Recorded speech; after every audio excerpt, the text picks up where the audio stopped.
Hi everyone, how are you all doing?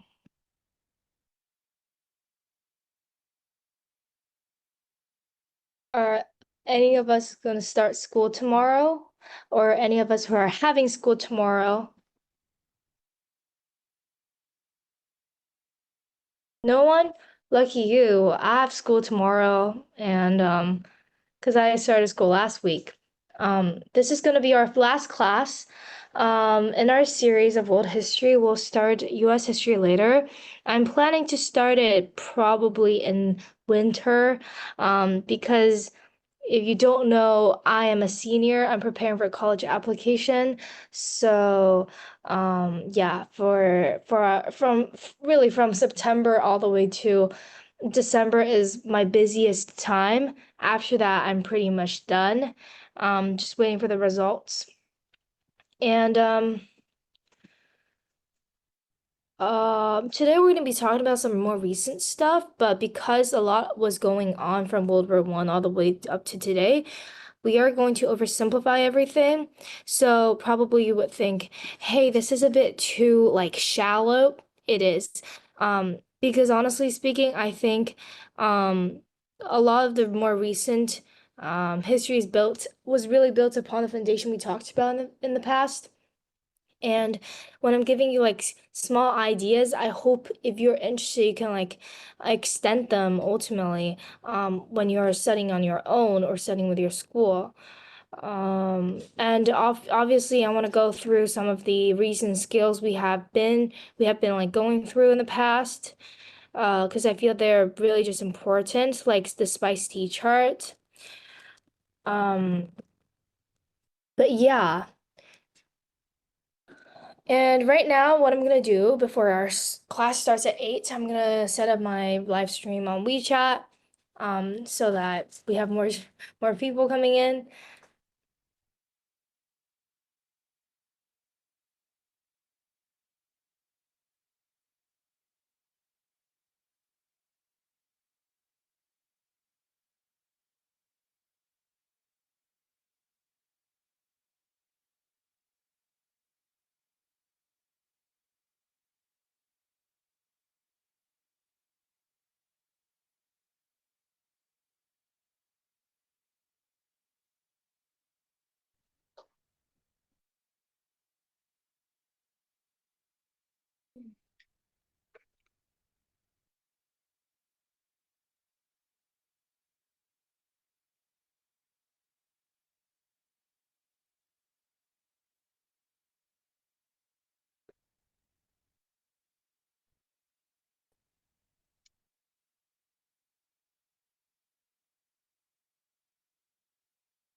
Okay, so it's almost 8. I just want to say that everything we've covered today are not supposed to be offensive or like I guess. Yeah, I don't want it to be very sensitive because for modern history, it's often being misunderstood and it's being propagated the most, because it's the most relevant to us. And when we're looking back in history, we tend not to focus on ancient Rome or ancient Greece because they're just not really related to what we're talking about. Like, if you like philosophy or like ancient history, then sure. But really, what's really like close to us are what we're going to be discussing today. What I'm trying to do today is try not to make everything sounds like I am condemning anyone, any regime, any power. We're trying to be more calm when we're discussing about the history we're looking at today. Last year I talked about some really sensitive stuff. This year I'm gonna shut up because this is an open live stream. So I'm gonna try to shut up as much as possible, while trying to give you a more comprehensive information. So yeah, we have quite a lot to go through.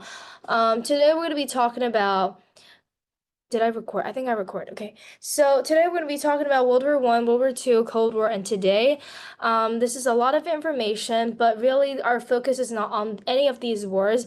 If you're interested in these wars, I promise you there are like loads of information online. You can find anything you want about World War One, World War Two, Cold War. I can also recommend some, in my opinion, good documentaries on those wars. I think the wars is not really what we're going to focus on, at least for today. I really want to get into the rationales behind these wars and those like lasting legacy those wars have brought to us. I do not have like a like a review page but I just want everyone to think about what did we talk about last time. Anybody can remember anything we talked about this Tuesday, actually. It's closer than our normal classes. And by the way, my puppy is next to me. So if you guys want to see him, he's right over here. He's next to me. But anyhow, let's get back. Anybody can tell me, remind me what we did last class, what we talked about, anything you remember. Let me start, how about? Because I don't see anyone so far talking. So I'll start. Last class, we talked about some big imperialism in Africa. Can anybody tell me what that phrase is? Like this big thing after the Berlin Conference held by Germany, a new nation at the time. They're trying to mess around with Africa. Can anybody tell me the name of what that period, what that event, that whole thing with Africa is called? Nobody? Anybody on WeChat? All right, so that whole event is called Scramble of Africa. Oh, someone. Awesome. So Skibbity Rizzler, yes, you're right, Scramble for Africa. And can anybody tell me one rationale, one justification behind the Scramble of Africa? We talked about a whole poem about it actually last class, read by someone from Basis Hangzhou. I forgot the name, but yes, that kid really did really well in the reading. Can anybody tell me like what's one of the rationales? We talked about the first wave of imperialism rationale was well the first wave of imperialism was during the age of Columbus, right? We talked about gold, God, and glory. So anybody can tell me what's the rationale behind the second wave of imperialism, which was the things we talked about last class? Can anybody tell me one? Okay, I'll start. So we read this whole poem called The White Man's Burden, right?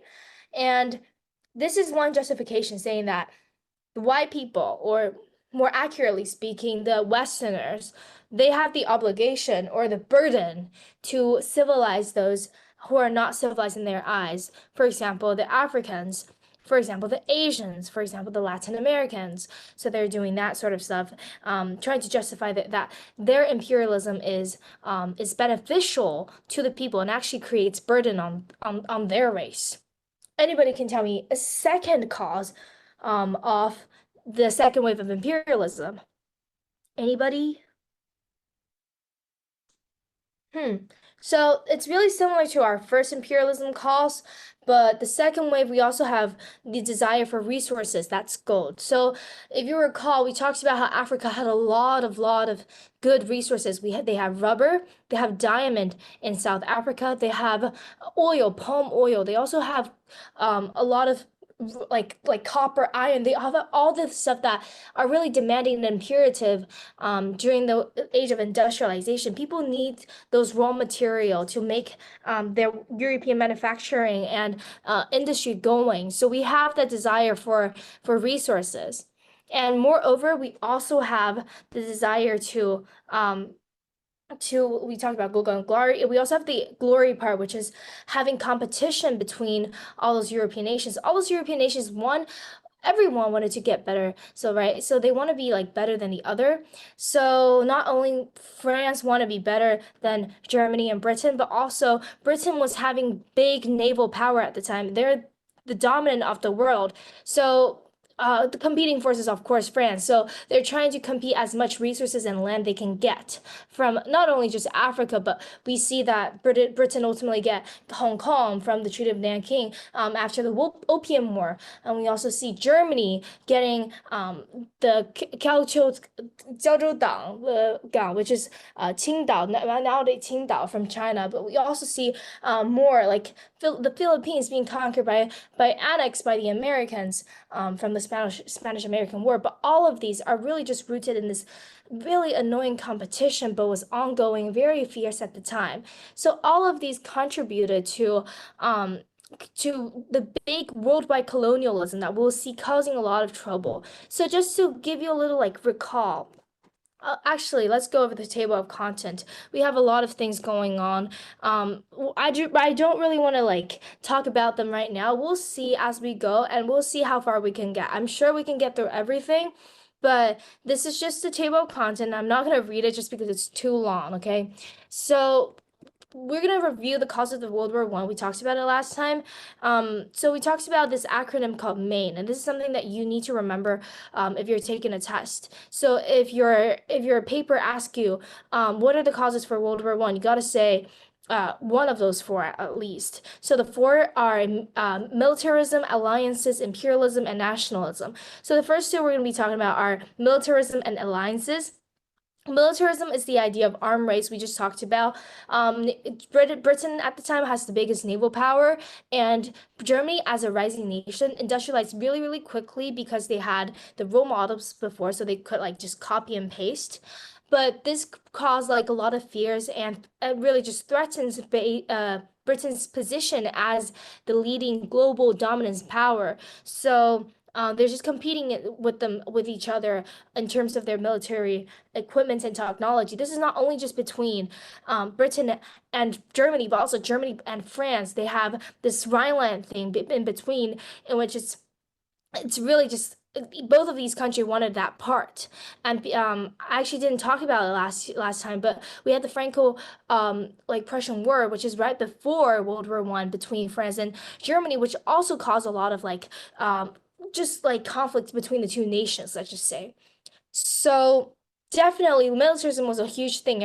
Every nation don't want to see other people like gaining a military advantages over them. And the second thing is the complicated alliances between all those nations. These alliances are, honestly speaking, a bit too wild. So this is a really good picture. I think it depicts it really well. We see that every single country, when A country get involved, B country get involved, and everybody's like a domino effect. Everyone is trying to get involved. So can anybody tell me like how World War One started? Like we talked about this shot, this assassination of someone. Can anybody recall where that took place? Anyone? Okay, I don't see anyone, but this is my last time I'm gonna say this because this is our last world history class. World history is relatively, I see someone. Yeah, so you're doing a really great job today, Skibbity Rizzler. Who I don't know who you are, but great job. Yes, we have the assassination of Archduke Ferdinand, and this guy is a noble or just part of the royal family of Austria. And if you recall, this assassination took place in Bosnia, which is a place that was being annexed by Austria a few years ago before this event happened. And a lot of people in Bosnia are Serbian, so they're having the same like race or ethnic beliefs, at least identity, as the Serbians. So that sort of like created a more complicated between nationalism, right? So we're gonna be talking about nationalism a little bit later, but we see like Serbia got involved because Austria was like, you assassinated someone who's gonna be our future king, at least your people. Yes, we annexed Bosnia, but still, probably Serbia, the Serbian government, probably they sort of just like made everything happen.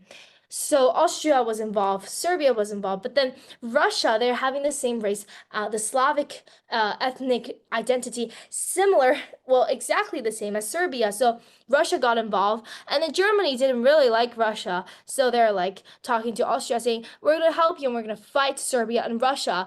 And France didn't like Germany either, and they're like opponents or like what let's see enemies, as we talked about the Franco-Prussian War. They wanted to get revenge. So France was like, okay, Germany, you're involved. We're gonna kill you too.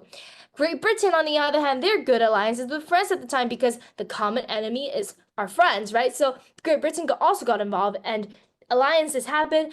And because all of those nations, obviously Serbia is a smaller one, but we have Austria, Russia, Germany, France, Britain. These are big powers at the time. They all have great amounts of colonies. So we see World War One extending to other continents in Africa and in Asia because we have all those colonies getting involved. So this is what makes World War One so special. It was a regional war, but ultimately it got expanded um, into a whole global scale.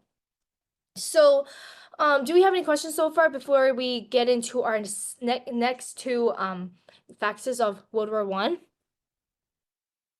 I don't see any. And I didn't finish saying what I was about to say, but every single class I try to remind people that if you're taking this class as a story class, of course you're welcome because it's an open class, it's for free. A lot of parents, I guess, want you guys to learn English as well. I'm gonna be admitting I'm a very straightforward person. I saw some tutoring people coming in. I don't know. If they're trying to like learn stuff, but really, if you're taking this class for fun, you feel free to do that. But if you really want to just improve yourself, I guess you have to reflect more and you have to remember stuff. And I know there are a lot of kids and like younger students in our class, so don't worry if you don't understand anything. If you don't understand, please tell me. I'm gonna pause and I'm gonna answer your question. So please don't worry about that. And then moving on to our next two causes, we have imperialism and nationalism. So to remind you, nationalism is the idea that we have a strong feeling of loyalty or devotion to our nation or a country. So nationalism, it's a more complicated idea. So um, we talked about imperialism a lot, so I'm not gonna get into it today, just because we talked about a lot about imperialism, we talked about its definition since our second class.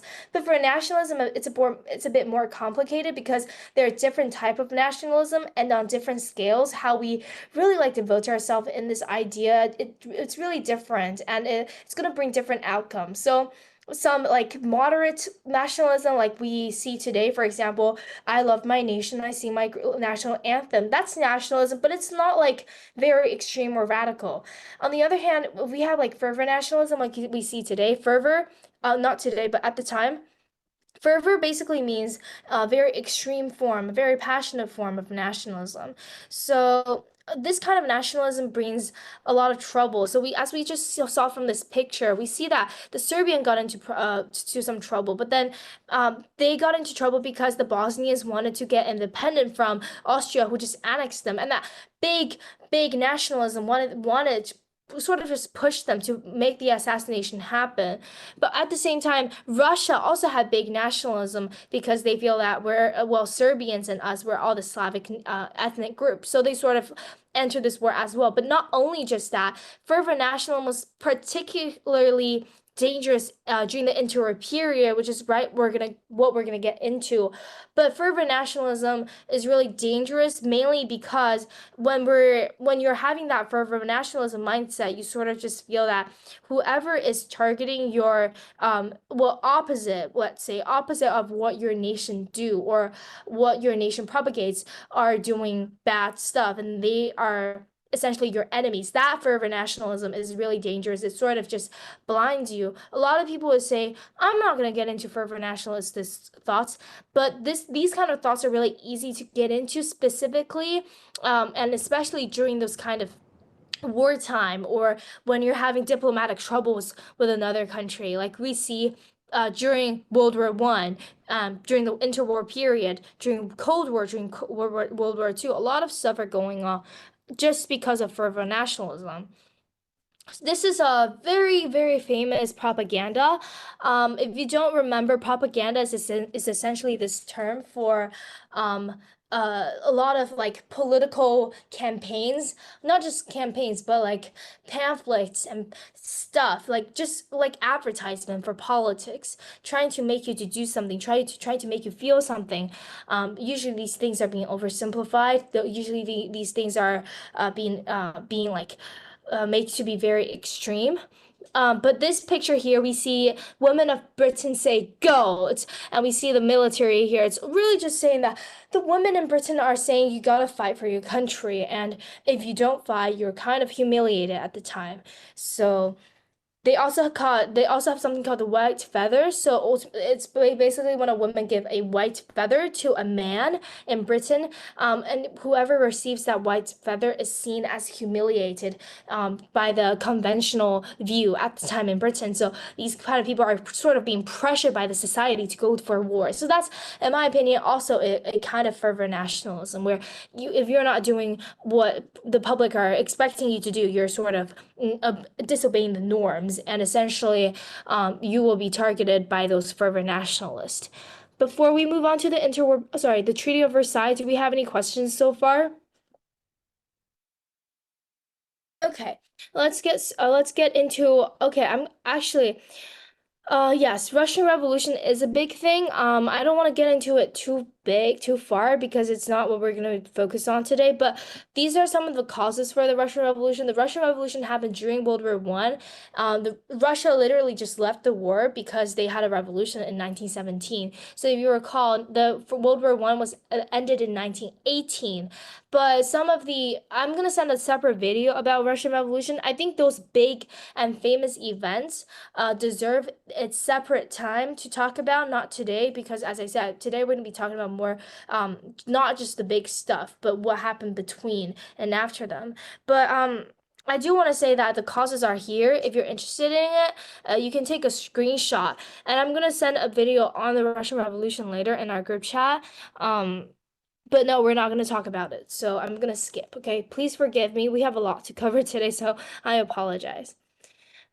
So yes, I want to be talking about the Treaty of Versailles specifically because the Treaty of Versailles was something that really had a lot of ramifications. So ramifications mean a lot of bad effects. So the Treaty of Versailles was intentionally wanted to stop to end the war, the World War One, and it did. But the clauses in the Treaty of Versailles became some had some like really bad results. So we see, first of all, the Treaty of Versailles sort of just give Germany all its blame. So Treaty of Versailles basically says that Germany was the whole root of World War One. They're the cause of the World War One. So Germany would need to take the full blame for the war.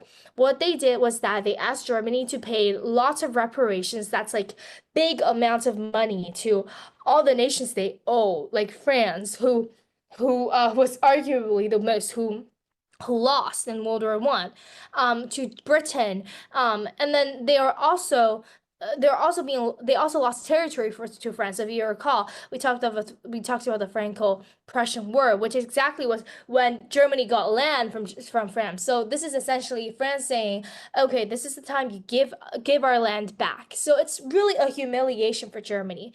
Have anybody here been to the Palace of Versailles？有没有人去过凡尔赛宫？我们这里面有没有同学去过凡尔赛宫？Nobody? I haven't been there either. But if you, oh, someone. Oh, that's really cool. Skibbity Whistler, do you remember anything about it? Do you remember seeing like this wall of mirrors? 有没有记得有一面墙全是镜子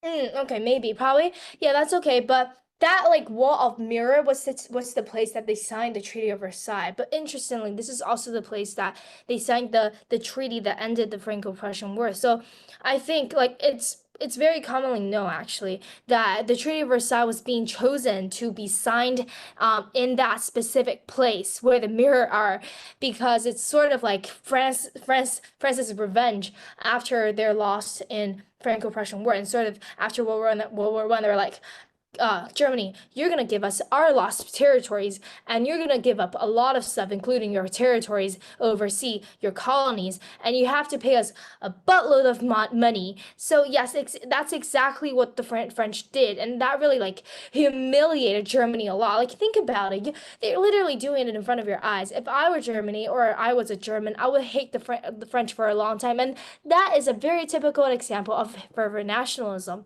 Very dangerous, but very common thought.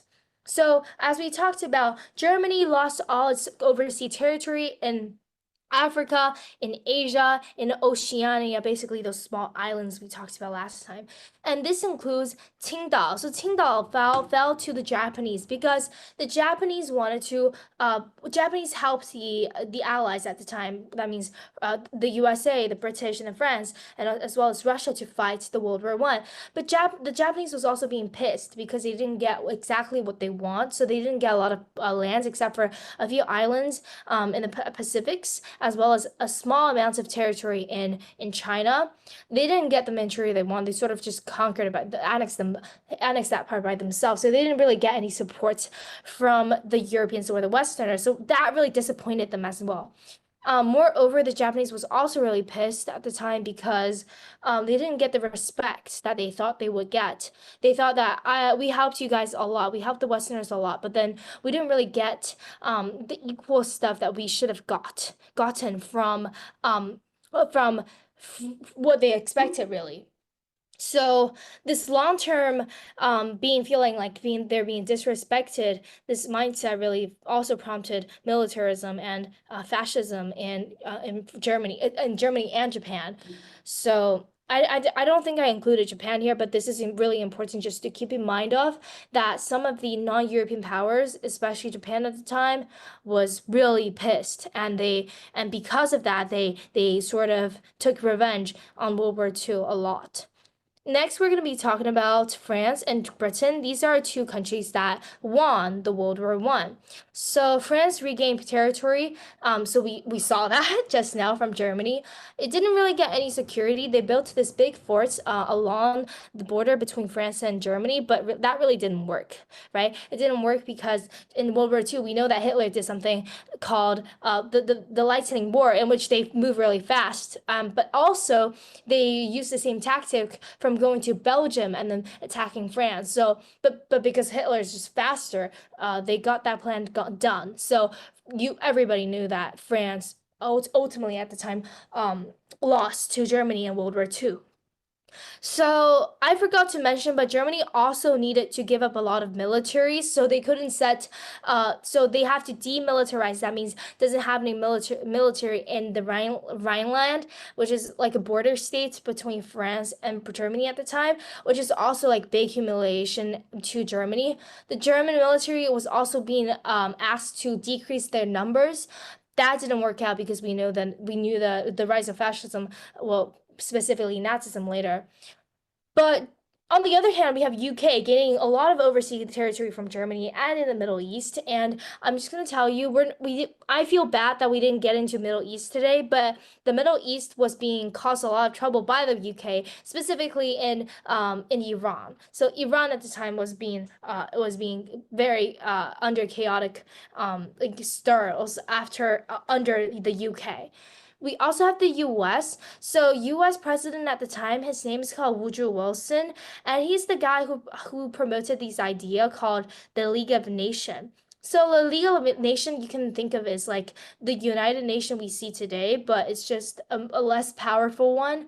The United Nation I think is still very not powerful. It's just there for for people to see and feel good about that our world somehow is a bit united, like in some ways. But yes, this idea was being proposed by Woodrow Wilson at the time after World War One because he thought that our world needed to be united instead of being falling apart. But the problem with League of Nations is that first of all, the U.S. itself. So the U.S. after every single decision the president made, he needs to go over by the Congress. So the Congress didn't want. Well, the majority of Congress didn't want the U.S. to join the League of Nations. So the League of Nations was a failure, partly because U.S. itself wasn't involved. And a lot of the countries we see, like Japan, they're not in League of Nations. Like they don't care at all. So League of Nations is essentially it's not really useful, and it didn't really stop anything. So it didn't do anything to stop any wars or any like humanitarian crisis like we see. Well, like we can say that the UN doesn't do as much at like either, but still they're attempting in some ways, just not that much. So yes, we see like League of Nations. And we also have some new nations emerging from World War One. So before World War One, this is not as chaotic as we see today in Europe.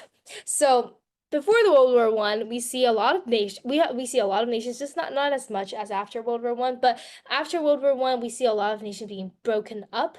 A very good example is Austria-Hungary. It's being broken up into how many countries? A lot, right? We see Poland. So yes, Russia gave up some part of its territory to Poland, which also prompted their wish to start the World War Two. And then we have also Russia was being given up to Estonia, Latvia, and then also Belarus. Well, these are still part of the Russian territory, of course, but ultimately they're being broken up into Soviet Union. So these are like their states, but not Russia we see today. But anyhow, we also have new countries like Czechoslovakia. Sorry, I just can't pronounce this name correctly. And then we also have Austria and Hungary, just much more smaller than it was. We also have Yugoslavia. So Yugoslavia was a big nation. Well, not like a big nation, but a united nation after a lot of the Slavic states. So you see the Slav here. That means the Slavic ethnic group. So the group that caused the World War I, basically. So they wanted Yugoslavia to be like a united nation for the Slavs, so that they're united, so they won't fight. But the problem is that the World War II wasn't being caused by the Slavs like the World War One, so they didn't really consider how further nationalism and the rising of fascism and Nazism happened after the Treaty of Versailles, which really didn't unite anyone, but just did some goods for France, for Britain to make themselves feel better.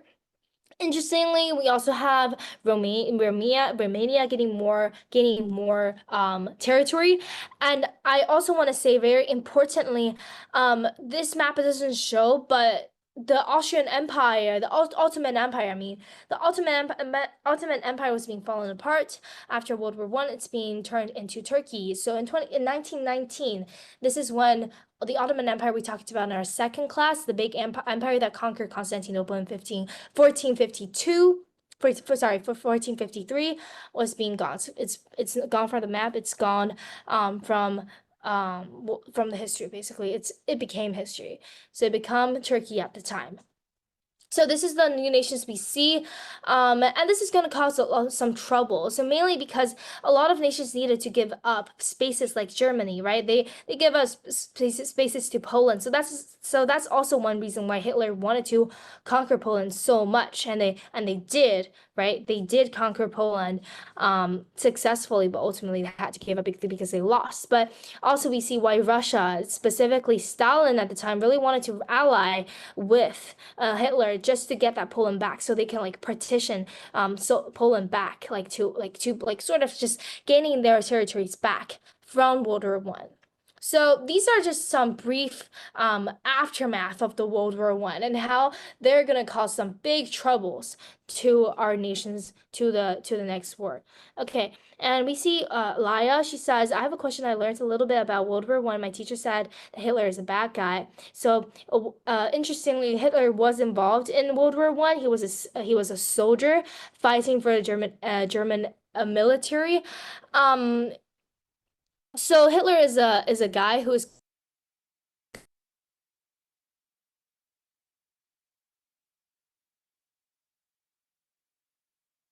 played.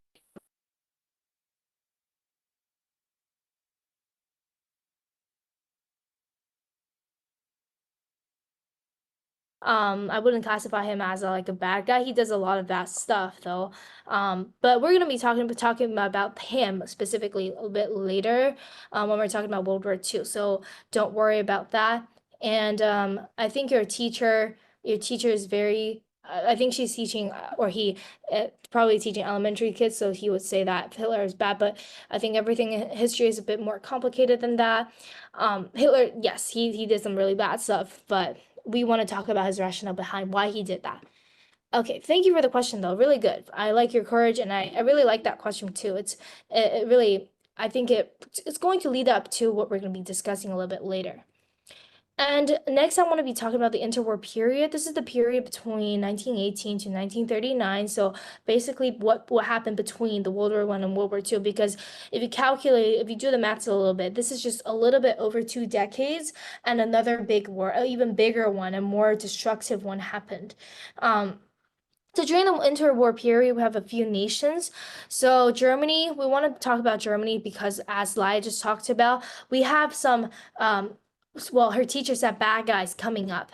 And a lot of this is because that Germany was really suffering at the time. Germany, we talked about their people was suffering because they're being humiliated after World War One. And we talked about how their military was being asked internationally to be cut, and then also their territories were being lost, and Germany was being sort of condemned as the scapegoat for the whole war.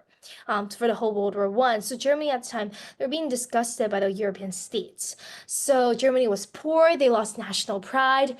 Their economy sucks so much, especially after the Great Depression. They're having hyperinflation, the idea of they're printing too much cashes, papers all the time. And so it led up to their money being worthless at the time. So this really caused a lot of problem for the Germany. The country was really poor. So people were like, we gotta need food. So at the time, we can to oversimplify everything, I want to say that the Germans at the time, because they were so poor, their living condition was so bad, they didn't have any pride anymore.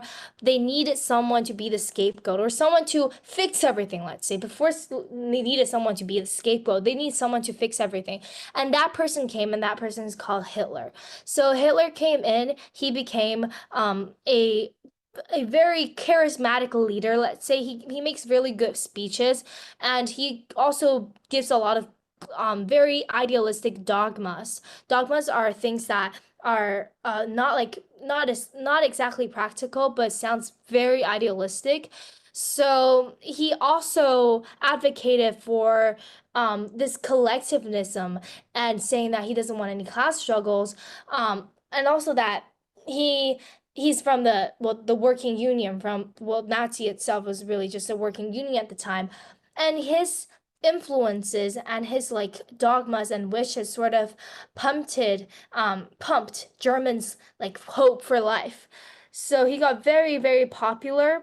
He didn't win the vote, but he got too popular, and he got like a lot of people helping him to militaries literally helping him. So ultimately he became the prime minister in Germany and became the dictator in Germany. So Hitler himself is a very brutal guy.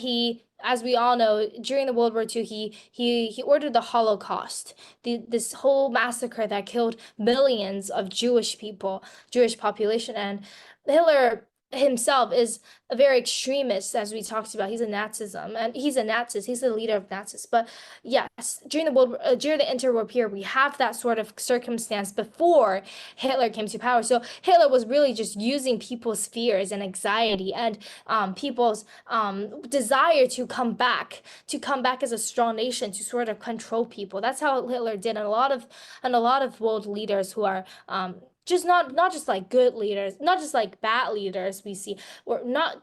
Hitler's a good leader. He's not a just, I would say he's not a just, like very justice guy, but a lot of leaders really utilize people's mindset to control the people.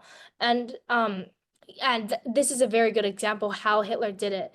Um Yes, exactly. I don't know if anybody know, but Skibbity Rizzler, she is or he, they're right about this clause. So the bread, one piece of bread literally cost hundreds of thousands of dollars. Well, this is a million, sorry, dollars, so marks, which is their the German currency.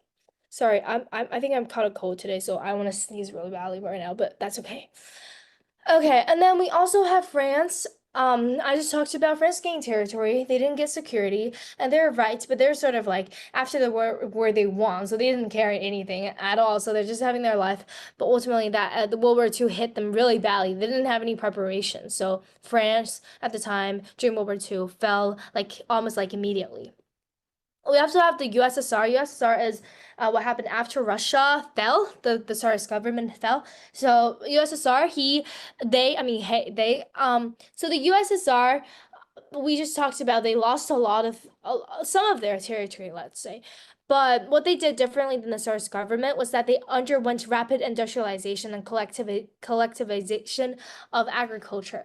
This also meant a lot of sacrifices on their human capitals. Like literally, people are dying, people are sent to concentration camp to work hard. And this rapid industrialization and sort of like growth of economy was a miracle at the time, but also cost a lot of lives. So yes, the USSR became more and more powerful industrialized wise, but they also did some really brutal and inhumane stuff to their own people. But this is also what happened during the interwar period, how USSR became an emerging um, like figure, I want to say figure, but nation at the time. And it ultimately is going to be so powerful that it's going to have the Cold War. But that's a little bit later. We also have the US. USA had practiced isolationism for a long time. They simply didn't want to get involved with all the crazy, chaotic businesses in Europe. So they practiced economic, not really just, a lot of it's just wanting to cut off diplomatic relations between the USA and the European nations. So US itself, because, well, they made a lot of money from providing like equipment and food to Europe in World War One. So the nation was under this very crazily rich time called the Roaring Twenties. So if you have read the book The Great Gatsby, that's exactly what we're talking about. We see gangsters on the street. That's the bad part. But we also see crazy parties and extravagant lifestyles. People are borrowing money from the bank constantly, even if they don't have any money. They just keep borrowing and keep spending. Like people didn't care much, right? The Roaring Twenties was also called the Coolidge prosperity under President Coolidge, but this period of time marked like this elevation of USA economy. If we get into US economy, it's going to be a little bit more complicated. We also have the prohibition going on at the time, which is the idea of banning alcohols because the US government thought that alcohols are ruining people's mind. But the Roaring Twenties was really important because it marks people's like endless wants of money and just borrowing, keeps borrowing and endlessly spending them, which ultimately, believe it or not, led to the Great Depression because as people are borrowing so much and they're not like giving money back to the bank became like bankrupted and people started to not trust the bank. And all of a sudden, when people wanted to get their, when pe the people who are giving money into the bank wanted their money back, the bank was like, sorry, we just lent all the monies out to our borrowers. So that's when the Great Depression hit. It hit a worldwide depression, but really hit hard in the USA. We all know that the US ultimately recovered under President Roosevelt's doctrines. But that's a whole other story we're going to be talking about in US history, not here. But yes, the Great Depression hits Germany even extra hard. So just to like imagine your country is already very poor at the time, and you have the Great Depression hit, which is a global wide like big economic hit, and you're hit again. So people are really just annoyed at the time. They're losing hopes. We have Hitler. So any questions with interwar period? Okay. Next, moving on, we're gonna be so these are two videos I will send for sure. These are oversimplified video. I know some people can't open YouTube, so I'm just gonna send Bilibili. But don't worry, I'm gonna send World War II. You're not gonna miss anything about World War II. It's a fun story. It's a fun history to watch, but a very deep one to reflect because we have some really atrocious atrocity there. I have a whole I'm working on a whole series of videos on atrocities. If you're interested, I can send them in our group chat if you're interested. Yeah, I'm making one actually right now. And I want to talk about the Yalta Conference because we're going to be talking about the Cold War just in a few minutes, right? So the Yalta Conference was this conference right before the World War II ended. So this whole conference was being held by the three man, Winston Churchill, FDR, and then we also have Stalin. So this guy, so in case you don't know, Churchill is from the UK. And then FDR is from USA, and then Stalin is from the USSR. So this whole conference is part of like the three big conferences during the World War II. But Yalta Conference is particularly important because um, this is the time that USSR, like Roosevelt really wanted USSR to join the war against Japan because the US are losing a lot of military. They're losing a lot of like men, during the island hoppings and everything in the Philippines, fighting against the Japanese, who are very, very, very good fighters. And they're also thinking about the aftermath about the war, right? So they know at the time during the Yalta Conference that they're going to win. So they know that the fascist regimes, including Italy, Germany, and Japan, they're gonna lose. They know that the destiny is being set. So they were like, okay, we're gonna split Europe up, especially like not like Europe up really, but we're gonna split Germany up just to make sure that it doesn't make any troubles again. So specifically, they want to divide Germany into East and West Germany. So West Germany is going to be controlled by three powers, France, the USA, and the UK. And then the Eastern Germany, including Eastern Berlin, is going to be controlled by the USSR. But Roosevelt specifically demanded Stalin to hold free election in Eastern Europe. That's the European nations that are closer to the USSR regime, including like Romania or like um, basically those more like we can say like a little bit less developed nations we see today. A lot of them are from the Eastern Europe.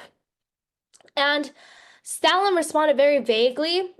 So we see already, like during this conference, like from this very interesting photo, we already see that those two guys are like they're like pretty good friends, but Stalin's like, I'm not gonna like mess with you guys. But from this picture, it's really clear to see that the division between the global powers is there, and you see it's going to like sort of foreshadow what's gonna happen a little bit later.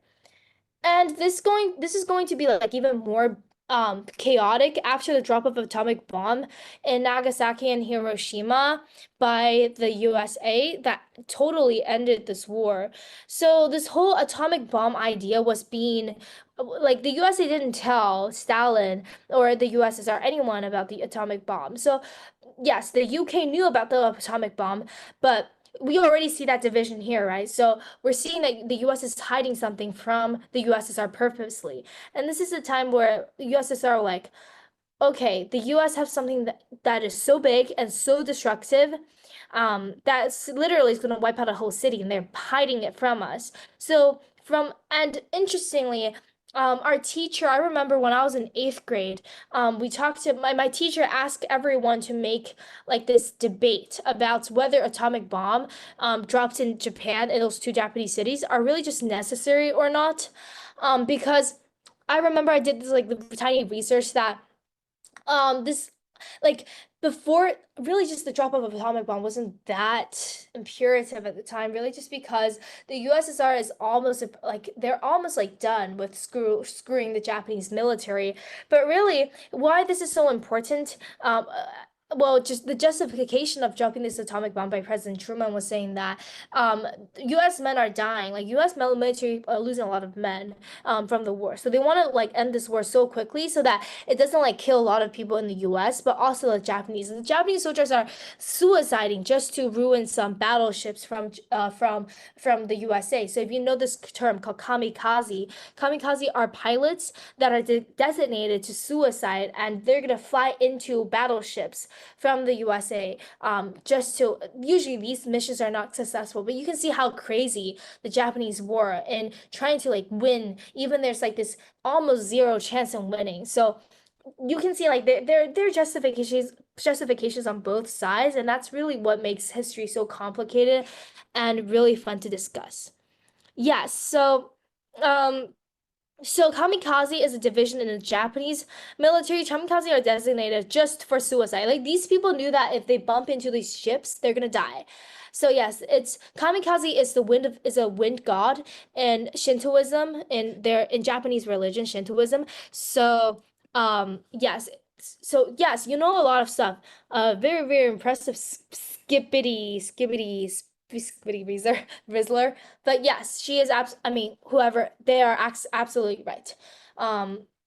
This name is from the Japanese culture, the wind god, divine wind, kamikaze.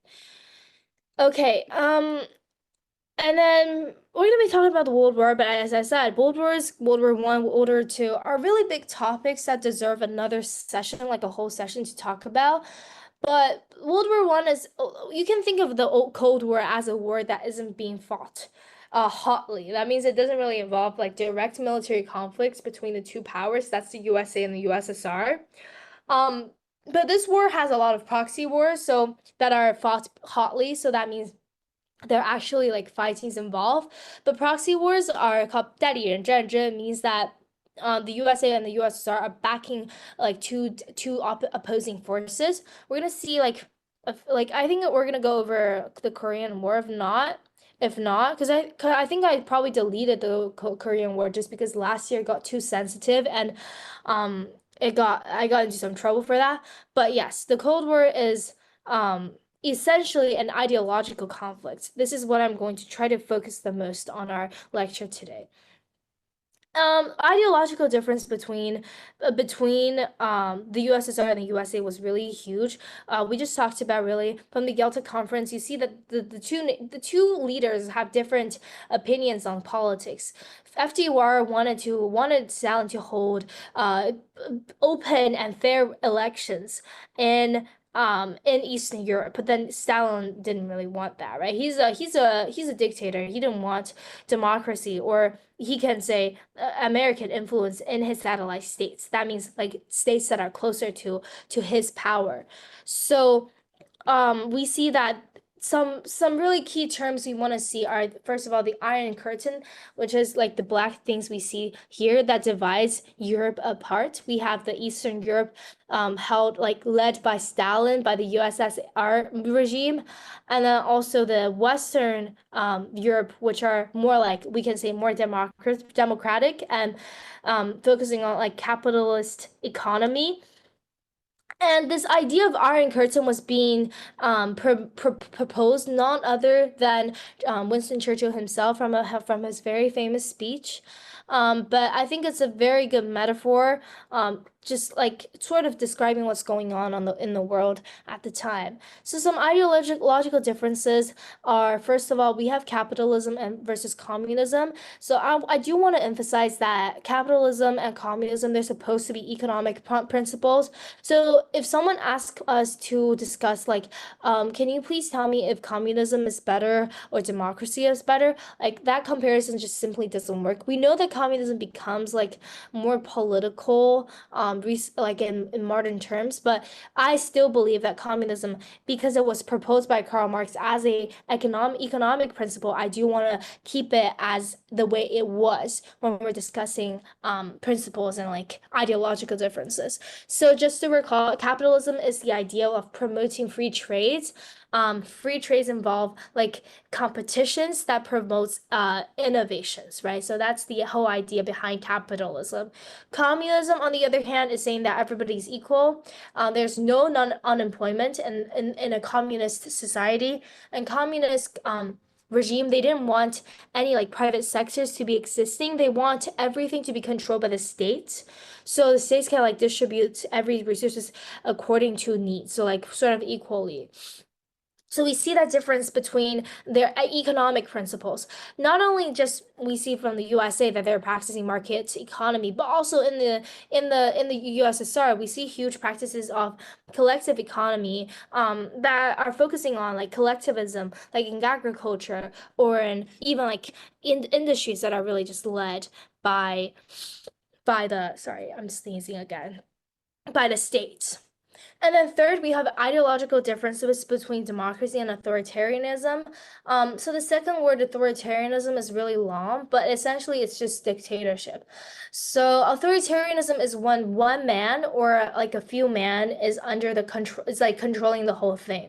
Democracy, on the other hand, is saying that every single person who are residents or citizens of this country has the rights to rule this country. Essentially, like people rules the country. People rules the country through different means, through voting, through, for example, democracies obviously have different types. We have direct democracy, which is like literally just voting, but we also have like indirect democracy, like in UK, we have parliamentary democracy, in which the parliament is representing a lot of people. We have the in the USA, we have the Congress representatives. We're representing the people, representing a voting region. So like it's more complicated, but in authoritarian states, you sort of just have this one man in rule, and that person sort of just say whatever he wants and get whatever he wants. So why I'm saying what he because in most cases it's a male a ruler. So I'm not trying to be biased. I'm trying to be objective. This is like what's happening in most authoritarian states. Um, so criticism and similarities, these are, yes, so I think a lot of criticisms would be like, I don't really see like people like criticizing democracy at this stage because it's so politically right. But I think that it's not something that we should criticize a lot. It's just ideological differences, right? Like it's not saying that the USSR is wrong and the USA is right. They both do some terrible stuff. The USA, yes, they practice democracy, but they also have like McCarthyism, which is the idea of like fearing communism as a whole, and spreading that national fear that really just brainwashes a lot of people. So I don't know if you guys like watch any like TV shows, but I think one scene I really remember is from a TV show called Young Sheldon.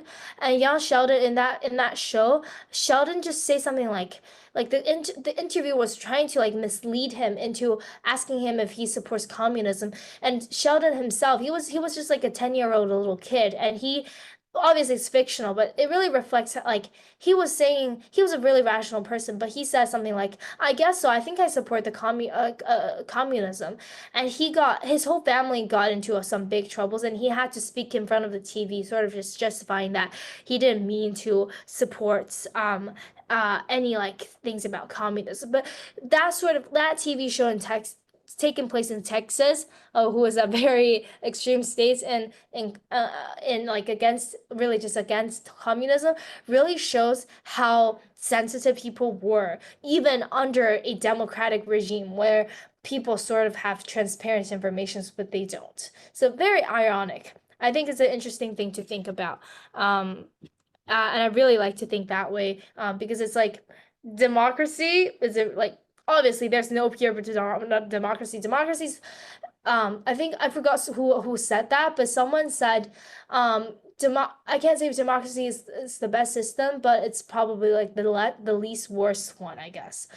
I think that makes sense. If you're interested in that, I'd highly encourage you to Google more about like the differences between like political and economic principles. I think these are pretty useful when you're analyzing stuff and try not to like mix economic principles with political ones.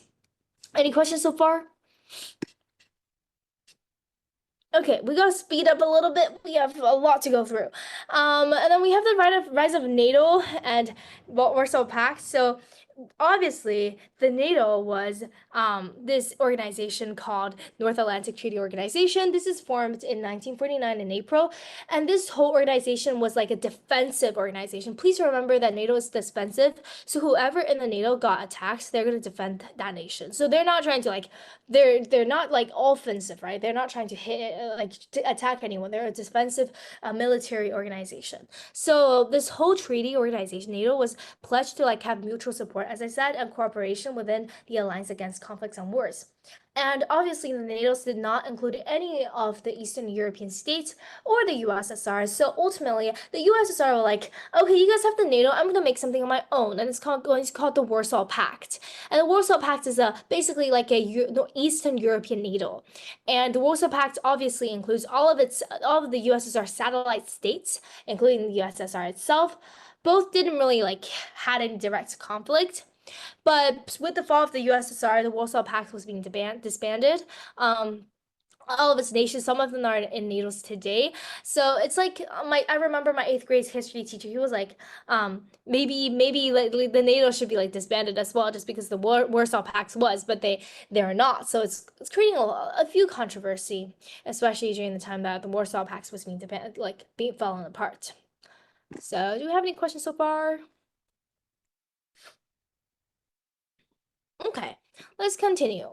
So yes, we're gonna have yes, I wanted to talk about the proxy wars for a bit, but it's like what? It's 8:54, I'm sorry. But I want to talk about proxy wars and the idea behind it, right? So we have the Korean War, the Vietnam War, probably the two most famous proxy wars. And I want to tell you that please remember that there are more proxy wars. We talked about the Korean War and the Vietnam War just because it's more it's closer to us. It's more direct, it has more influences. A lot of the history is about geopolitical influences, and when a state has less like impacts and influences, they get to be disappeared in history. It's very cruel. So please just not only just like remember those two words, but also look into the other words if you're interested. The proxy wars, as I said, is like those hot wars, like actual fighting done between two countries or two regimes, or like civil wars, really. Hot fightings, you have actual conflict, but they're being backed up by the USA or the USSR. The Korean War was so after Korea gained its independence from Japan after World War II, the peninsula was being divided into two I wouldn't say sexes, but two powers. So we have the North Koreans, and then we also have the South Koreans. So not we're not talking about the same ones that are today, but Korea wasn't really a unified regime. So the war started because the North wanted to get the whole peninsula. They almost did it, but the USA was like, no, you ain't do that. So really, it wasn't really just the USA backing up, but the whole United Nations. I forgot to mention, but the United Nations was established after World War II. So the United Nations, with the lead of USA, sort of aided South Korea in fighting against the North Korea, and both countries are still in war today. They're sort of under a cold war, really. So interestingly, I do want to remind everyone that no, the USA wasn't the only country that was like involved in the Korean War. It wasn't just like USA, China, and USSR. It's more to that. But why we talked about like 抗美援朝 is really just because South Korea was being aided by the USA the most. I wouldn't say this war is about like a kame. I wouldn't say that, right? It's not supposed to. It's a proxy war. It's between two small places, but it's just because ideological difference in both places, both big nations don't want the spread of their opposing ideology and power and influences, so they started to get involved, and this war became more complicated, and it becomes propaganda even to this day. The Vietnam War is similar. We also have the North Vietnam, the South Vietnam. In this case, is a little bit different because the Vietnam War is a little bit like more complicated because we have the TV, that we have television at the time, so people could see how brutal Vietnam War was being fought. So unfortunately, the Vietnam War was being ended more like abruptly. So the North did take over the South. So we see Vietnam as a unified country today. Its capital is next to Ho Chi Minh City, which is named after the president, or I would say the chairman, who led the Northern Army in the Vietnam War. But Vietnam War, yes, the USA and the USSR were involved. The USA was particularly involved. If you watch a movie called Forrest Gump, you will see that Forrest Gump was also involved fictionally in the war. But yes, I would highly encourage you to look into Vietnam War on your by yourself, just because it's almost night and I have like half haven't gone through it, so I have to speed up. I'm sorry. And I want to talk about decolonialism because this is the time where the world is starting to see like colonialism isn't doing anything good. So, not only just because of all those like really annoying alliances, but also we have the decline of the European powers after World War II. World War II sort of just like made the British Empire and the French Empire vanish. So if we're saying that anything that the World War II do good, I guess it allows people to know that how crazy wars can get and how important peace is, which a lot of people didn't learn the lesson, of course, during the the Cold War, and what we see today. But yes, the European powers declined, so they couldn't really have that much power to control their colonies. So a lot of their colonies gained independence under their nationalist movement in Africa. Some of them are like ended by treaties. Nationalist movement is also very important in India, which we're going to be talking about, I think, in our next slide. It's very important because India was being split up. And then we also have the legacies and challenges of decolonialism, because if you remember anything we talked about last class, colonialism has some really big, like, bad legacies, some very infamous ones. For example, the loss of identities and the need to like rebuild new political and economic institutions. These countries were sort of, they don't really have their independent like ability to rule because they are being ruled under another country for so many years. So it's it's very hard for them to gain like total independence, if that make any sense. We also have like addressing social ethnic tensions, especially in Africa, since Africa is being dominated and colonialized by so many nations, so many years. So we will see specifically in South Africa where this social and ethnic tensions become so big that it became decades of racial discrimination known as the apartheid. And obviously, we also have this contending with the lasting impacts of colonial rules. We just talked about how people lost identities, how we have to rebuild everything from scratch, and it's really brutal. Some of these countries are still going through some of the legacies from the age of colonialism, which is really sad, but it's true. So I just think that this whole story reminds people how inhumane and unacceptable imperialism can be. Any questions so far? Do we have any questions? Oh, stupid is as stupid does. Um, I don't know. I don't remember where that came from, but yeah, if you're talking about the colonialism, I think, yeah, I think they made some bad decisions at the time, but they're just a little bit too short-sighted in my opinion. And as I said, I just want to talk about India because India and Pakistan are having some conflicts recently. But India used to be a big country, a bigger country than it is today. But after the British sort of just ended its colonial rules, it split it up. So, does anybody remember the two religions that are in India? We talked about it actually. We talked about a lot in our first classes. Anybody can remember the two religions? Let me see from the chat. Oh, okay. That's from Forrest Gump. Skibbity Rizzler, do you know the two religions? Buddhism Yeah, Buddhism is one. Yeah, Buddhism is one. It's good. Do you have there are another two actually? I want to know. I'll start the first. Yes, good. William, that's awesome. Yes, we have Hinduism and what's the next one? What's the last one? Apart from Buddhism, Hinduism, we also have another one that is yes. So not Muslim, Islam. So Muslim people. So yes, we also have Islam. That's okay. So from this picture, you see that unfortunately my phone died. So I'm so sorry. I didn't charge my phone today. But I apologize. We're just going to focus on our live stream here then. But India was being split up into a few nations, but the ones I want to focus on are India, Pakistan, and Nepal. So has anyone been to any of those countries?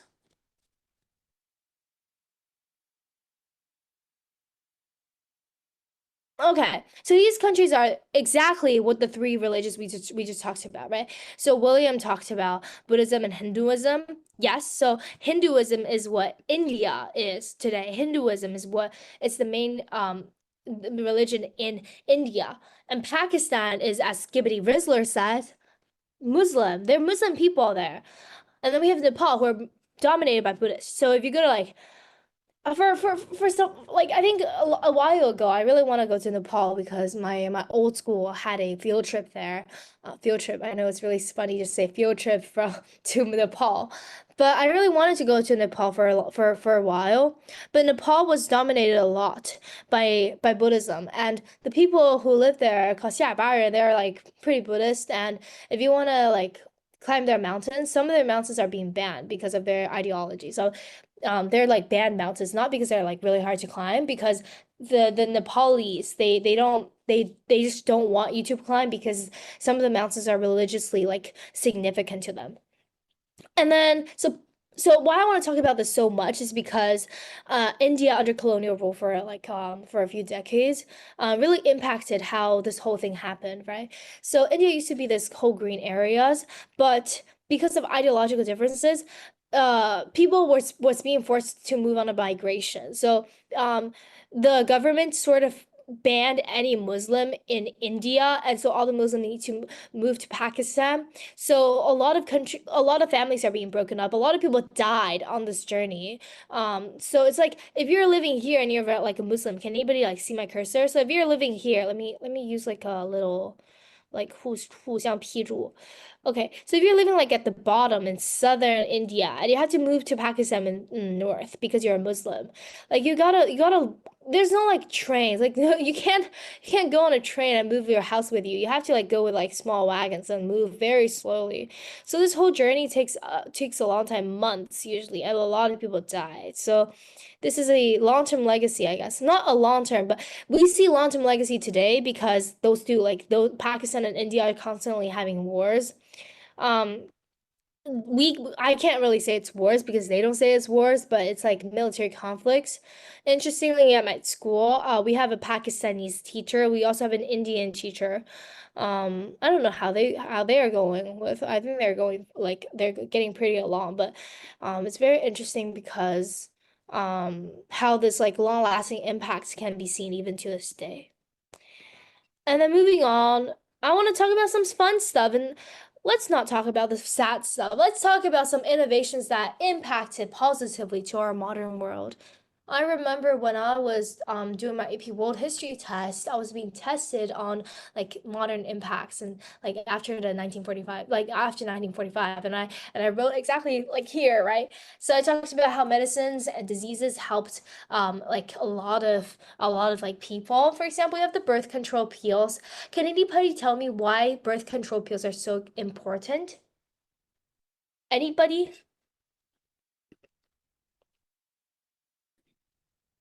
Anybody? Like why?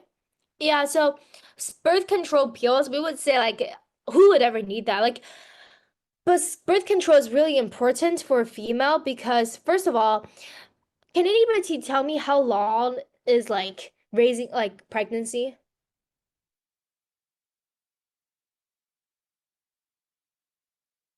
How long does a woman need to like pregnant to have a kid? Nine months, right? So But the problem is, after you have your kid, how long do you have to like raise it up, like raise them up, right?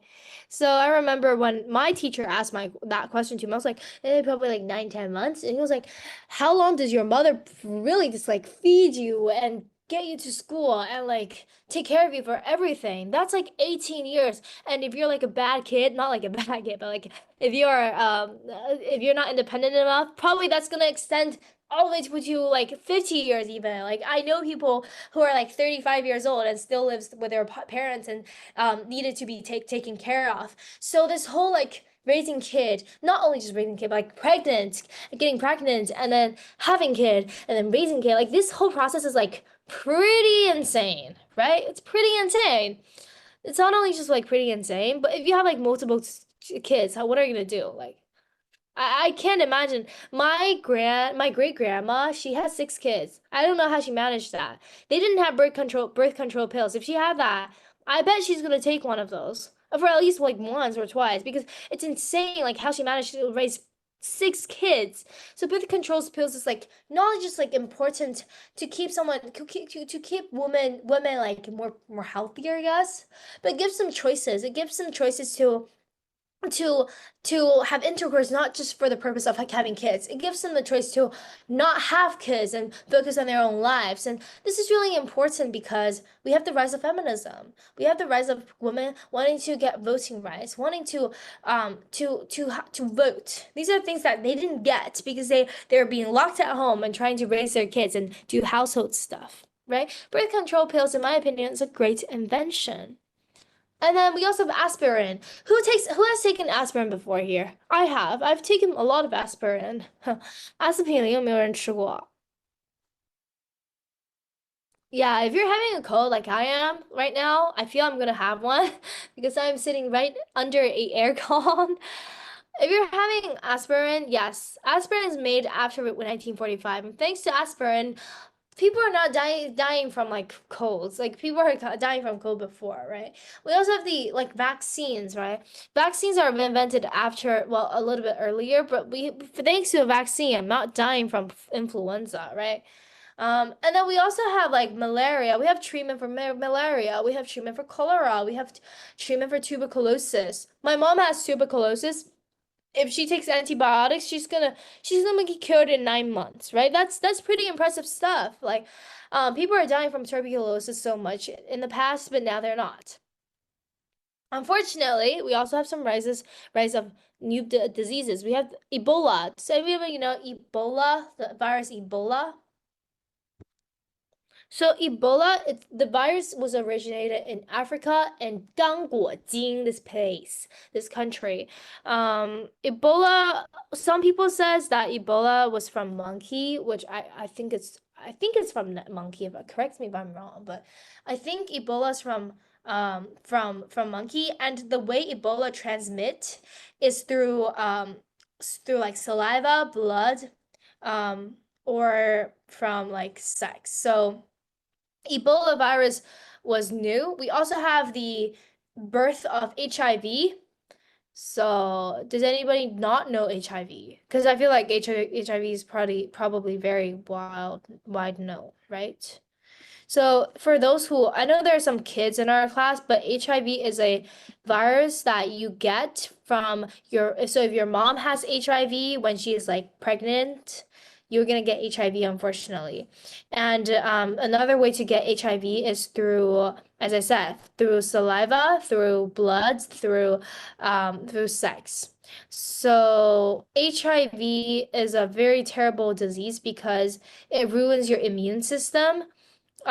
So it's not that dangerous when it's like not in its uh phase of like erupting. But when it is, it's going to disrupt your immune system and you're gonna die because of a simple cold. So that's very dangerous. And HIV usually like you don't know you get HIV until like probably like months later or weeks later or even years later. Like some people like discover they have HIV 5 years later when they got it. So HIV is pretty dangerous. Some people say that HIV people get HIV because some Vietnamese or like American soldiers were having intercourse with monkeys. I think it's a pretty BS philosophy BS hypothesis, but HIV is a problem we have today, and a lot of people are having HIV, and we still don't have a cure, right? We do have like 阻断药, but that's not very, yes, it stops, but still there's still likelihood of getting HIV.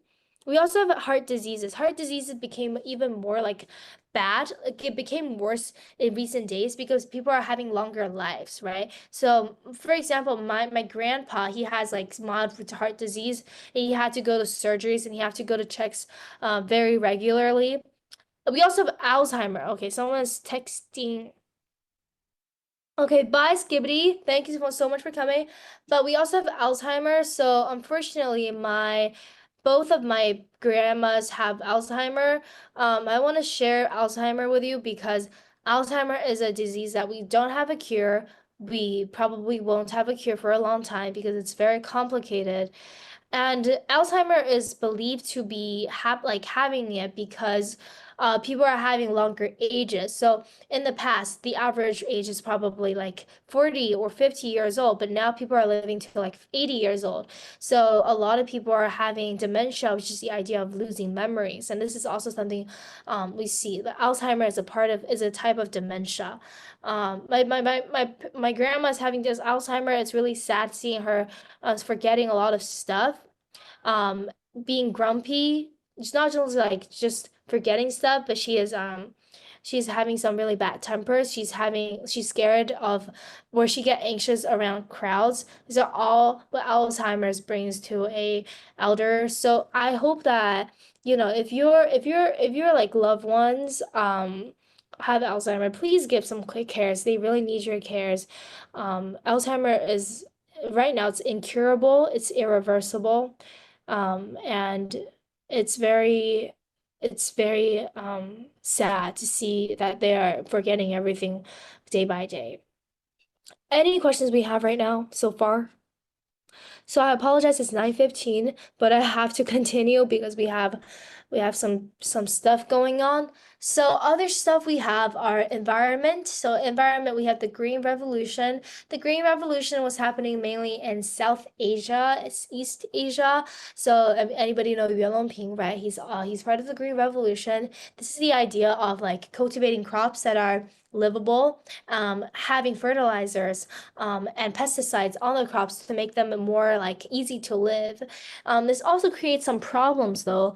For example, some crops they becomes immune or resist against the pesticides, which makes like food even harder to I guess survive because you have to add the doses, almost like you're having you're like addicted really. And then we have GMO crops, genetic modified crops. And these are crops that can develop like high yielding crop varieties. And GMO, of course, a lot of debates are saying, is GMO really like bad? I remember when GMO like I think it was emerging in China like a lot in 2012, like 2012, 2013. And my grandma, who was very healthy at the time, told me like a lot. Like she told me that we can't eat tomato because it's GMO. It's not called 那个植物就是蔬菜. So I got really upset because I love tomato. But yes, GMO crops, still there are a lot of debates whether it's like it's good or not, but it definitely increased the use of like fertilizer, pesticides, and other agricultural inputs to like boost crop yields, which arguably isn't necessarily a positive thing. And then we also have global warming. This is a ongoing issue. It's going to be go like a bit more further because how much we're industrializing recently in recent days. So global warming is essentially this idea because we have too much carbon dioxide, we have methane in the atmosphere. This whole world is heating up. So global warming is a issue. Unfortunately, we have to deal with it. A lot of debates, like competitions we're having, are surrounding global warming. But global warming deserves another class or another like 3 days to talk about. And then we're gonna move on to feminism. Why?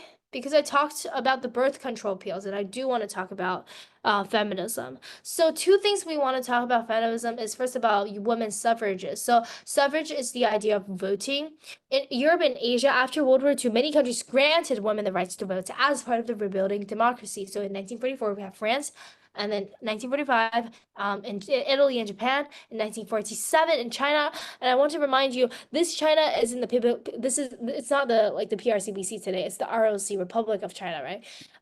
So it's a little bit different. So yes, I actually searched actually, women were being granted the rights to vote in ROC and Republic of China under Chiang Kai-shek, but they didn't really have like practically they didn't really get any chance because we have the Civil War, and also they really couldn't just vote really. And then we also have India in 1977, 1947, and in 1949 with Germany, so women could vote. This is mainly due to how women played a huge role in the war, including their roles in the factories, their roles in resistance movements, and also like in wars in some countries. So like people like they need to like people have to admit their political rights, which giving them the rights to vote. And then there's also like this increase of mass education. So women gained a lot more access to schools and universities. In 1947, the Japanese Constitution guaranteed equal rights in education for women. In Western Europe, more girls attending secondary schools and universities slowly opened wider to more genders. In the US, so GI Bill is something that you're going to learn in US history. This is a set of bills for veteran soldiers who went to World War II. This is not apply, so a lot of benefits are providing to them, for example, like higher education or cheaper housing or a lot of like just welfare system, like giving a lot of welfares. But this bill didn't really apply to women as much. But still, a lot of women are going to college in the 1950s and 60s. So if you go to Yale, they had like this like I think like a memorial statue or something um about yes about how increasing women are going into Yale from after 1945. Any questions about feminism? So it's 9:20. Do you guys still want to go, or do you like keep going, or you want like a separate time for like to just to like finish everything up? Because I know some people have school. I have school too, but I just want to make sure that everybody are okay for still going. Like, keep going. Okay, someone is telling me yes. So yes, my WeChat live stream got cut off because my phone died. So yes, it's being cut off. I apologize for that. Okay, if nobody respond, I'm gonna keep going. Okay, okay. Thank you, Hubert. I'm gonna keep going. So the next part I want to talk about is apartheid. Very sad history. It's racial segregation. The reason I don't want to get into civil rights movements in America, in the USA, is because we're gonna get into that in our US history course. But apartheid is, for me, very significant because this is something I did a lot of research when I was a kid. Like when I was like fifth grade, I got really into racial discrimination when I was in Australia. So I was like, I gotta do this as my school project. So I did apartheid. Apartheid means apartness. This was like this legal system. It was a legal system, guys. This is a legal system used by the South African white government to split the countries and to like exploit and dominate the country's black population. So if you remember, South Africa was being colonized by the Dutch and by the British. So, although there are only a few white men living there and the dominant like population is black, the whites still had a lot of power due to their colonial rules. So apartheid was decades, like it was having its decades of the racial segregation that are legally happening from 1948 to 1994. So some practices including, so first of all, we have prohibiting mixed race marriage. So literally the law says that a white man and black women cannot marry, vice versa, or like other races. Individuals were being classified into different ethnic groups, including white, black, Asian, colored. These are mixed race. And then we also have Groups Area Act, which is the idea in 1950 that designed like geographically to separate racial groups. Some examples, let me show you some pictures like this, right? So bad living houses are for the blacks, and some better living houses are for the whites. And this is the black majority was being forced to live in like homelands. These are like really bad conditions. They don't have like good electricity or plumbing, so bad hygiene. No, really, not really much resources like this one. So even if you go to South Africa today, like you will see the huge like gap between wealth, like wealth gap there. I have two, as I said before, I think I talked about before, I have two teachers who are from South Africa in my school. They're all white. One is from a Dutch family, and the other is from an English family. So it's really interesting because those two are from like different colonial background, but they're all white dominant, and I think they're pretty privileged even to this day. So the blacks was being at the time were no longer being considered as citizens of South Africa. They were being like citizens of the independent homeland. So this is how extreme the racial discrimination was at the time. And about 13% of the land was being divided into 10 homelands for blacks, and that's 80% of the population. So imagine 80% of the crop population are cramped into 13% of the lands. Like, think about that. Like, have a little calculation in your head. You will see how extreme it is. Yes, one of the teachers called Mr. DeRader, and yes, he is from a Dutch origin. Yes, his family is Dutch origin. Um, Interesting. How do you know everything? I don't, are you from bases Nanjing? I'm interested, but that's okay. So obviously the non-whites didn't have any chance to vote. Unfortunately. And then in America, we also have the clause of staying separate but equal. So this is from some of the cases, the legal cases in America. We're gonna be talking about that in the civil rights movement, in our US history. But separate but equals, this is the idea in also appearing in apartheid. So they were like, okay, we're having like separate like home like groups, ethnic groups, but we're equal in a sense. But this is not true because we all know that the black people are living separately, not equally. They're having receiving bad education, at least not as good as the white. They're having bad medical care. And also very interestingly, they're also having like bad infrastructures as well. So for example, they cannot go to the shops that the white goes to go to. They cannot go to the same bathroom that the whites go to. That's separate but not equal, right? And then ultimately, apartheid became laws. Trains and buses were being segregated. Public beaches and libraries and swimming pools were being racially segregated. Black people were not allowed to employ white people. Black police were not allowed to arrest white. Cinemas and theaters in white areas were not allowed to admit blacks. Taxis, graveyards, parks, pedestrian crossings, public toilets was also being segregated. This is how extreme racial segregation was. Um, Okay, yeah, the teachers I'm not gonna disclose because we're in a big chat. But there are two teachers in our school who are South African. So if you're interested, you can talk to them. But I can't disclose that, and I already did. So I did something really bad. I violated that privacy, but I apologize. Okay, and then they also have to, the Kerala people also had to carry an identity document.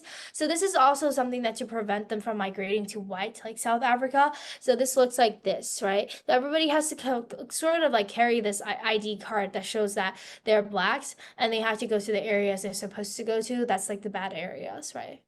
So that's how extreme apartheid was. I think apartheid was a like I would say even worse than the USA, because in the USA you still have like a few areas in the north that still accept the Africans as equal. I mean African American, but in South Africa it's just white dominant politics. It's politics, right?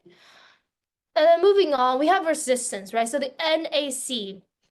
African National Congress, they decided to take up armed resistance to the government. Okay, and they failed. And the leader of this is no other Nelson Mandela. And he's the guy, he was being charged with treason in 1964, and he was sentenced to life prison imprisonment. They're also from the UN Security Council, the United Nations, that condemned the trial. And the international community started to force sanctions, especially like ban trades, economic sanctions. South Africa was also being banned from Olympic Games. So the sport teams were banned from international competitions, including Olympic Games and World Championships. They're also they also boycotted South African tourism. So this is some international resistance we see.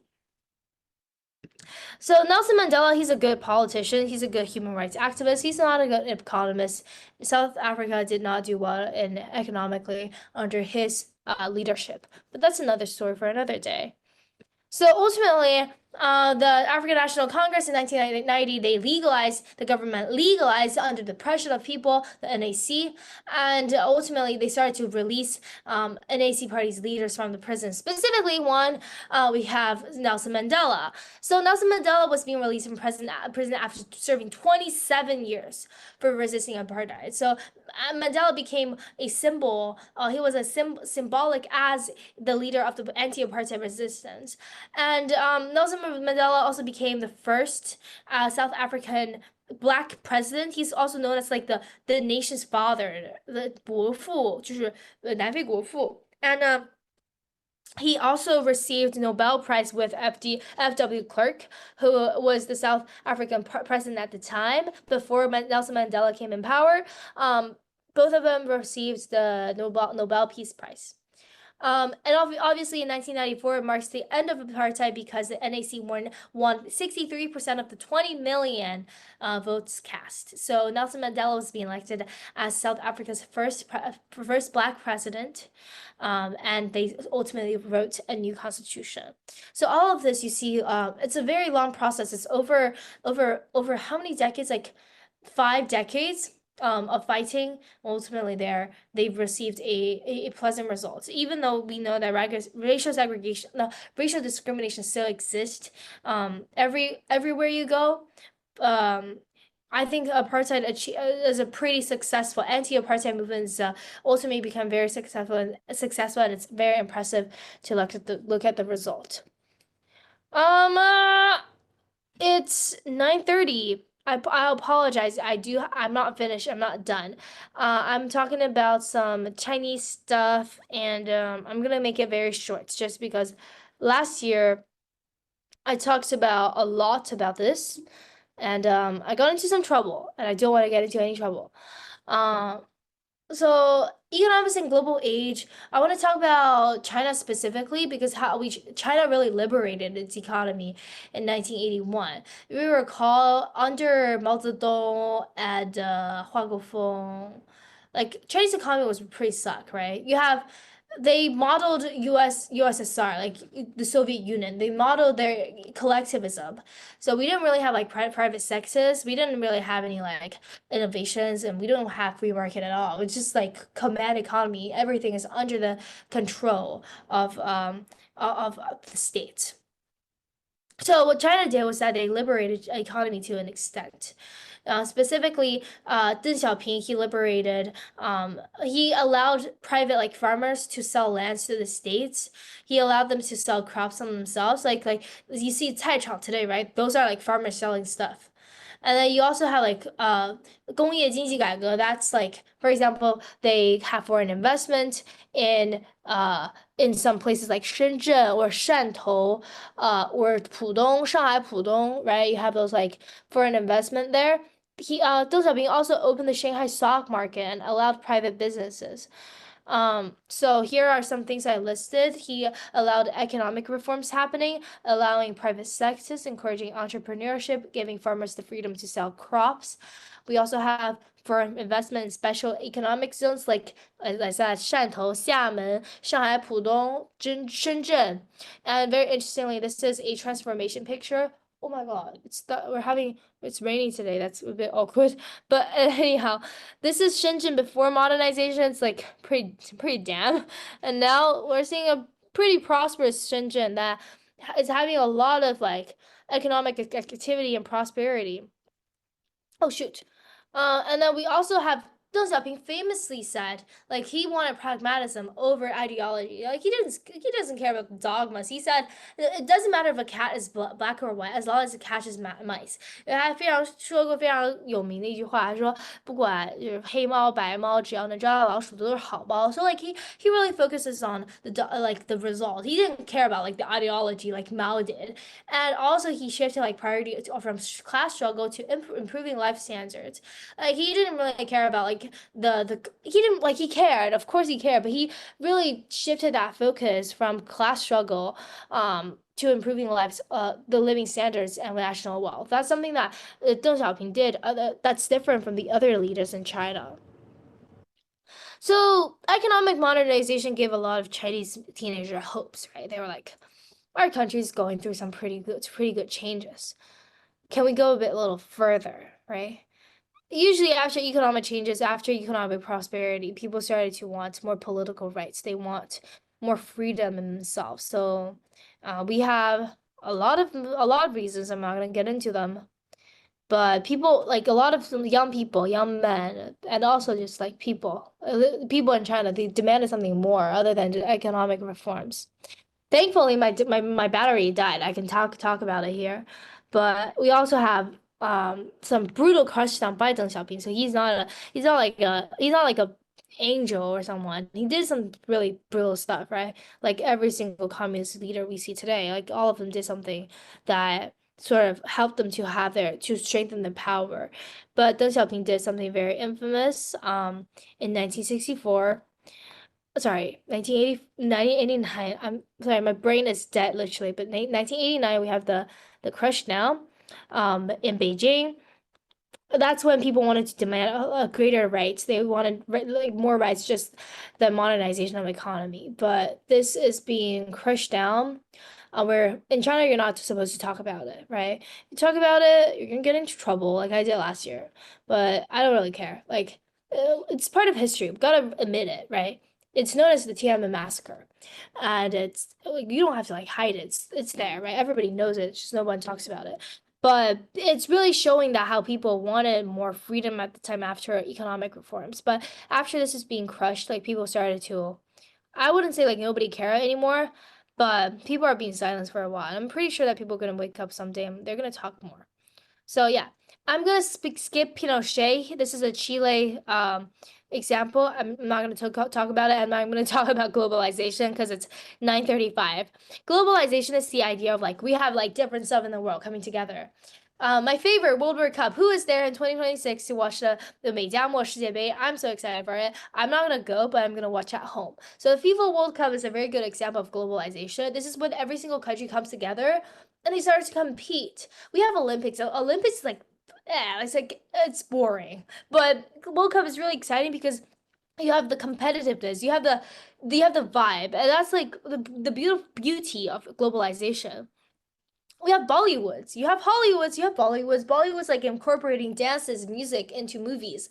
Like from Hollywood movie, from action films, you have like people dancing and like having comedy in it. And I think Bollywood is a really good incorporation of globalization of Indian culture as well as the global culture, and it becomes really popular. People like Bollywood movies. Like I really like to watch Bollywood movies because it always makes me feel really happy, cheerful. We also have BBC News. This is just like a very good example of like how globalization happened. We don't have globalization. Like BBC is gonna be like British news, right? But BBC Today, it's about like every single country. It has different categories.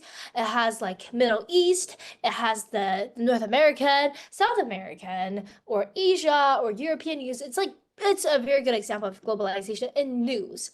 We also have Facebooks, and we also have Twitter, X. These are platforms that allows people from anywhere in the world, unless they're being censored, of course, to come together and talk a lot. This is another form of globalization where people like interact lively on those platforms. Moreover, we also have like Alibaba, we have Taobao, where people can like buy stuff from all over the world. I can buy like a knife from Australia. And Australian people can buy stationaries from China, which are so much more better than Australian stationaries. This is another form of globalization. And Coca-Cola. Coca-Cola is a very good example of globalization. We get Coca-Cola that are made in China, but this product itself, this brand is from the United States. But we add its flavor in China. That we also have like different designs on the bottle that are designated for Chinese customers. We also have like global big bands like Blackpink, right? Blackpink is a very good like global example of globalization because it's incorporating like Korean music, K-pop into like Western music. You have like K-pop. Why K-pop is so like impressive is because, in my opinion, it has like one song has rap, it has dance, it has like singing, and you have those like beautiful girls who are very active, energetic, and enthusiastic at what they're doing. And you have that like that's a really good form of promoting cultures on the global stage. And that's, I think, the beauty of globalization. Today we have social media, and I think social media globalization, it helps a lot in people's voices. This is a really good example. This is in the Arab world in 2001. This is something called Arab Spring. A lot of people don't know it. A lot of people forget about it. But this is a very typical example where technology and social media are prompting social changes, and specifically in the Arab world. If you're interested in, it's called Arab Spring. I'm gonna type it in a group chat. If you're interested in this history, it's called Arab Spring. Um, Very interesting history. It's really uniting like Arab nations together and trying to overthrow a dictatorship. It didn't succeed, but it's the first time we see how social media bring people together faster than anything it could, right? We also have like Me Too movement. Does anybody know Reese Witherspoon? I really like this actress. So if you know, there's a movie called《律政俏佳人》, Legally Blonde, and Reese Witherspoon is the main character. Like she is Elle from the movie. Me Too is a very wide movement, global movement on social media, specifically on like X, well, then Twitter. So it started with scandals in Hollywood where actresses started to speak up saying that they have been sexually being harassed or assaulted by coworkers or family members or friends or like directors and stuff. And ultimately, one single actress's voice became amplified through social media, through globalization, and Me Too movement became even wider from the North American continent into Asia. In Taiwan, we have the Me Too movement, right? Huang Zijiao was being like literally killed socially. He's not being killed, but like he's like socially dead because he has sexually harassed some actresses and that. And so this like whole pervasive, very, very pervasive, as like Rosario Dawson has said, very pervasive. Me too, like together we rise, right? So this is how I think social media is so crazy and impactful in modern ages. I want to go through some stuff we did before this whole course ends. I can't believe it's ending. Honestly, I wish it can be longer. But we have US history. We're still good. So if you remember in our first class, we talk about spice tea. Spice tea is how we analyze stuff. We talk about how it's social, political. We're trying to analyze stuff in like all kind of directions, right? So we're trying to analyze social, political interaction with environment. Oh my God, interactions with environment, and then we also have cultural and economics, and also technological. So these are stuff that we talked about how you can analyze a historical event. So this is the first thing we talked about, if you recall. So I really hope you guys can use this. Second thing we talked about is CAPP. CAPP is when you're looking at something called primary sources. I would highly recommend you all to read primary sources and analyze them through CAPP. So analyze the context of writing, analyze the audience, who are they writing to, the purpose of writing, as well as the point of view they're writing from. This can help you to analyze the primary source well. And third class, we talked about propaganda, how to spot propaganda. That class was being blocked by Bilibili. I have no idea why. I didn't talk about something like sensitive or anything, but spotting of propaganda, you gotta look at some, if it's like too oversimplified, if it's too extreme, if it's too, is there any logical fallacy? We also talk about what makes propaganda, right? We talked about it's prompting you to feel something, to prompt you to feel or do something, right? It's almost like political advertisement. Let's think about that, right? Advertisement. So yes, we talked about some how we can like learn history through these ways, right? Um, before this class ends, because it's 9:42. Do we have any questions for anything we talked about in the past 6 weeks? 5, 6, yeah, 6 weeks or today? Do you have any questions? Because we are going to have a brand new class, US history in winter. Not fall, winter. Um, but do you have any questions before this class ends? I feel really, really accomplished. This is our second year doing this, and I think it's really meaningful. And I'm really grateful for everyone's support. Like really, really, really, really grateful. Do you have any questions? Please ask, please ask. We need people asking questions so that it's gonna be fun and engaging. We don't have any questions? Well, I'm gonna screenshot this page just because I think it's so important and you can use it so well, right? And I'm really grateful for everyone for coming and for, for supporting me, supporting our lesson. And let me tell you, next summer we're still gonna have the course. If you're interested, you can come. If you're not interested, you can go to the US history. But yeah, I'm really grateful for you coming here all. Thank you a lot. If you're having school tomorrow, please rest well today. Hope you all the best. I hope I'll see you again. And to those who are like here all the time, I see some like William Wong, I see Laya, I see like Sophie and Sven, yeah. Thank you, and Sun Fanqi. I see you guys all the time, so really, really grateful for that. So yeah, I guess we're gonna end it like that. I'm really grateful, yeah. Um, so again, just gratitude, expressing my gratitude. I know that we didn't go through everything. Please ask me any questions if you have in a group chat. Yeah, I'll meet you on bench for sure. I'm pretty sure. Yeah, if you see me, just wave at me. Cause I don't know sixth grader well. So yeah, if you see me, yeah. William, are you having speech and debate? Oh no, you're not seventh grade yet, but that's okay. So yeah, thank you so much. If you don't have any questions, I'm gonna end today's class. I'm a bit tired. I have to do my physics homework. I haven't done any homework yet. Procrastinating all the time. So yeah. Thank you so much. I'll see you guys later. I'll see you guys in winter if you want. And I'll see you guys on the campus if you're in basis. Yeah? Thank you so much for coming. Bye bye.